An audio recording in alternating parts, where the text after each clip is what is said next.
क्या आपने कभी सोचा है, जब इस सृष्टि का आरंभ हुआ था, जब ना दिन था, ना रात, ना धरती थी, ना आकाश, उस समय सबसे पहले मानव का जन्म कैसा हुआ?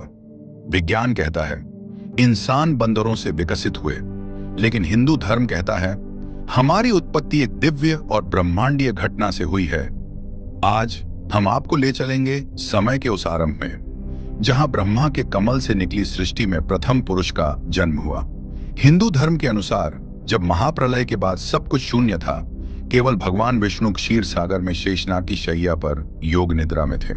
विष्णु के नाभि से एक दिव्य कमल प्रकट हुआ और उस कमल पर विराजमान हुए सृष्टिकर्ता ब्रह्मा। पुराणों के अनुसार सृष्टि की शुरुआत में ब्रह्मा जी ने सबसे पहले देवताओं, असुरों और पितरों को उत्पन्न किया। इसके बाद उन्होंने मानस पुत्र रचे, मरीचि, अत्रि, अंगिरा, पुलस्त्य, पुला, क्रतु, वशिष्ठ। लेकिन ये मानव नहीं थे, बल्कि ब्रह्मा के दिव्य संकल्प से उत्पन्न आर्षि मुनि थे, जो सप्त ऋषि कहलाए। इस रचना के बाद ब्रह्मा जी ध्यान में लीन हो गए।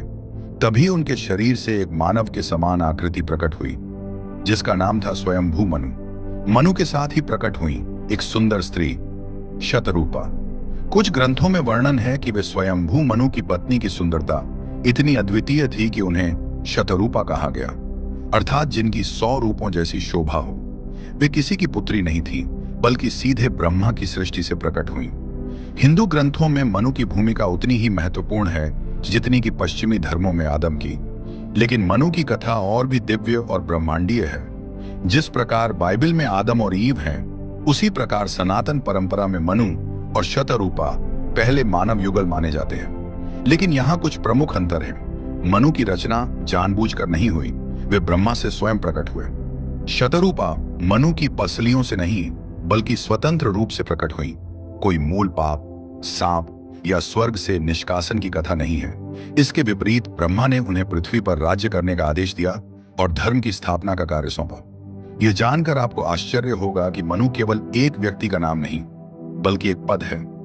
एक ब्रह्मा के दिन को कल्प कहते हैं, जिसकी अवधि होती है 4.32 अरब वर्ष। एक कल्प में होते हैं 14 मनवंतर, और हर मनवंतर में एक नए मनु का शासन होता है। वर्तमान में हम 7वें मनु, वैवस्वत मनु के काल में हैं। मनु शब्द से ही मानव और मनुष्य शब्द की उत्पत्ति हुई है, अर्थात हम सभी मनु के वंशज हैं, सीधे उनके नाम से पहचाने जाते हैं। यह दर्शाता है कि हमारी सांस्कृतिक पहचान भी उनसे जुड़ी है। ब्रह्मा ने मनु और शतरूपा को आदेश दिया, पृथ्वी पर जाओ, धर्म स्थापित करो और मानव जाति का विस्तार करो। उन्होंने राजा और रानी की तरह पृथ्वी पर शासन किया, समाज व्यवस्था बनाई और धर्म के मूल सिद्धांत स्थापित किए, और इन्हीं से मानव वंश का विस्तार हुआ। मत्स्य पुराण में एक प्रसिद्ध कथा है मनु और प्रलय की।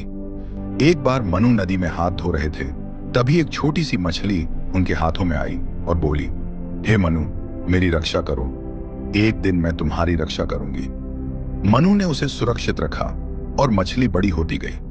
अंत में वह प्रकट हुई मत्स्य अवतार के रूप में, भगवान विष्णु का प्रथम अवतार।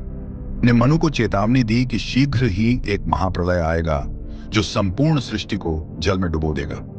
उन्होंने मनु को एक विशाल नौका बनाने का आदेश दिया, जिसमें वे अपने परिवार, सप्तर्षि और प्रत्येक प्रजाति के बीज लेकर जीवों को बचा सके।